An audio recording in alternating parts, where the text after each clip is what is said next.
राय ये है कि जो माल बेटियों पे खर्च होता है ना, असल काम ही वो माल आता है। असल काम ही वो माल आता है। कभी जाए ना हम लोग बहनों को ईद देने, बीवी को जो ईद देते हो बीवी नहीं दिखाती पड़ोसन को, वो कोई नहीं दिखाती। जो ईद बीवी को देते हो वो नहीं दिखाती, कहती तूने कोई एहसान किया है, सारा जमाना ही देता है। लेकिन बहन को जो ईदी मिलती है बहन पड़ोसन को दिखाती है। वो रखी होती है उसने चौक में, कहती मेरा भाई दे गया है, वो दिखाती है। उसके अंदर दर्द होता है। तो जो तू बेटी को देगा ना, बेटी को, और बेटी तो तेरे पुराने कपड़े भी संभाल के रखती है। बेटी तो तेरे पुराने, बेटी तो 2-2.5 साल की भी हो तो ननिहाल गई हो तो अब्बे का टूटा जूता भी उठा लाती है, कहती मेरे अब्बा जी का है। तो जो तेरी असल मुहाफिज है, जो तेरी असल निगरान है, जो तेरी असल ड्यूटी। मैंने कुछ दिन पहले एक बात पढ़ी थी और मैंने एक जगह बयान भी उसको किया। मुझे किसी दोस्त ने मजमून भेजा, कहने लगे साहब पढ़िएगा। उस मजमून में अजीब बात लिखी थी।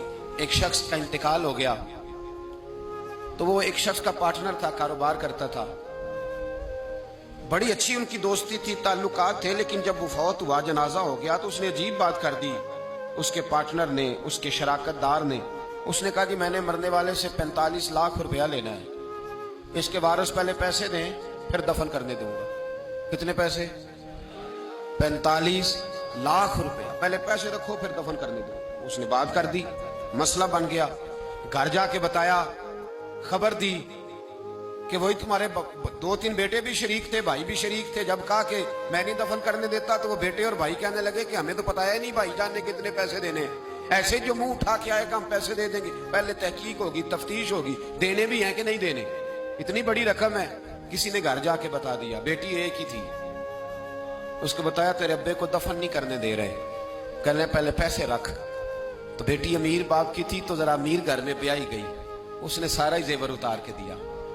कहने लगी ले जाओ, 10-15 लाख का होगा, मेरे चचा को कहना ये रख ले और मैं बाकी का भी जल्द इंतजाम कर दूंगी। मैं तहकीक नहीं करती कि अब्बा ने देने हैं कि नहीं, पर उसे कहो मेरे बाप की मैयत का तमाशा ना बनाए, उसे दफन करने दे, ये 10-15 लाख का जेवर रख ले, मैं बाकी भी जल्द इंतजाम कर दूंगी।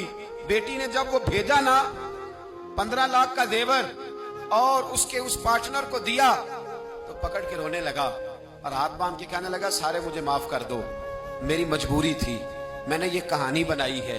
कहा बात क्या थी? तो कहने लगा ये मरने वाला कह गया था मुझे मरते वक्त कि मेरे बड़े वारिस निकलेंगे। मैंने सबको, अपने बेटों को, भाइयों को बड़ा दिया है जिंदगी में, ये मेरा 45 लाख रख ले और जरा देखना मेरे मरने के बाद मेरे दुखों का वारिस कौन है, देखना मेरी तनाइयों का वारिस कौन है, देखना मेरा असल वारिस कौन। ये 45 लाख उसको देना। कहने लगा मैंने बड़ी तजावीज सोची थी, ये तजवीज मुझे पसंद आई। लेने वाले तो बड़े निकल आते हैं, इसकी असल वारिस वो बेटी है जिसने 15 लाख भेजा है। मैंने 45 लाख लेना नहीं, मैंने 45 लाख देना है। अब मैं उस बेटी को दूंगा जो बाप के दुख की वारिस बनी है, जो इसकी आजमाइश की वारिस बनी, जो इसकी तकलीफ की। तो क्यों नहीं बेटियों को हिस्सा दिया जाता? क्यों हम डरते हैं, क्यों सहमे रहते हैं? बेटों से ब्लैकमेल ना होना कि बेटा मेरा इस तरह कहेगा, अपनी कब्र पे बोझ ना डालना, सुबह कयामत हिसाब देना है, अल्लाह से डरना, बेटी का हिसाब बर वक्त बर मौका। और मेरी भाइयों से गुजारिश है, बहनों के हिस्से पहले से अलग करो। 10 रुपए बने या 10 करोड़ बने, तुम्हारी औलाद को तुम्हारे लिए रात को उठ के दुआ नहीं मांगेगी। तुम जिसका कर्ज है उसका कर्ज उसे, डर जाओ, अल्लाह ताला डर जाओ, खुदारा डर जाओ।